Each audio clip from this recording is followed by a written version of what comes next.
How to book round trip in Uber. Hi everybody, welcome back to another video. In this video, we're gonna learn how we can book the round trip on Uber. So without any delay, let's begin with the video. But before beginning, I want you to make sure to hit that like, share, and subscribe icon.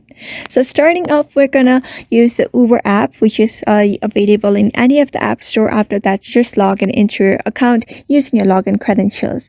After that, you'll be able to see this kind of interface on your screen. So what you're gonna do is simply go on with the process of booking how you normally book. So I'm just gonna tap on this trip of the car. After that, we just need to enter your pickup and set up the location.